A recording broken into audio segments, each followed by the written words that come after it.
শেখ হাসিনা সরকারের বিভিন্ন সময়ে সংরক্ষিত কোটায় বরাদ্দ দেওয়া সব প্লট বাতিলের উদ্যোগ নিয়েছে অন্তর্বর্তী সরকার।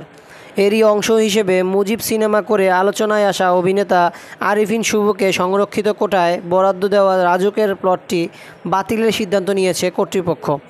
শুভর সঙ্গে সিনেমাটির প্রযোজক লিটন হায়দারের প্লটও বাতিল হচ্ছে বলে জানা গেছে। সংবাদ মাধ্যমকে বিষয়টি নিশ্চিত করেছেন রাজুকের চেয়ারম্যান মেজর জেনারেল অবসরপ্রাপ্ত মোহাম্মদ সিদ্দিকুর রহমান সরকার।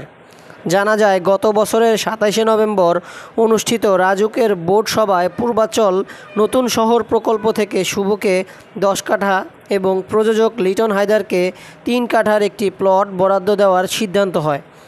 এরপর এ প্লটের বিপরীতে শুভ সরকার নির্ধারিত টাকা জমা দিয়ে একটি চুক্তিপত্রও গ্রহণ করেন, কিন্তু সময় স্বল্পতার কারণে তিনি এ প্লটের রেজিস্ট্রেশন বা নিবন্ধন করে নিতে পারেননি।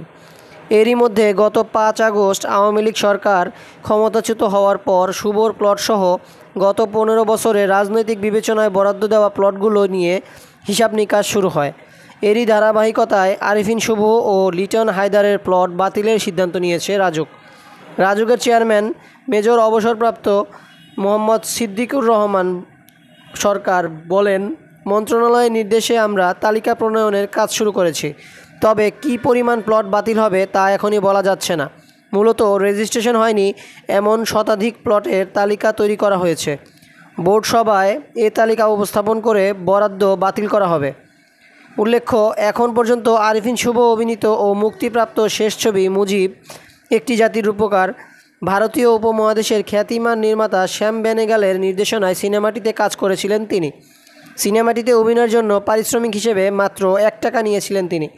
তবে চরিত্রটি পর্দায় ফুটিয়ে তোলার পুরস্কার হিসেবে তাকে বিশেষ ব্যবস্থায় দেওয়া হয় ১০ কাঠা প্লট।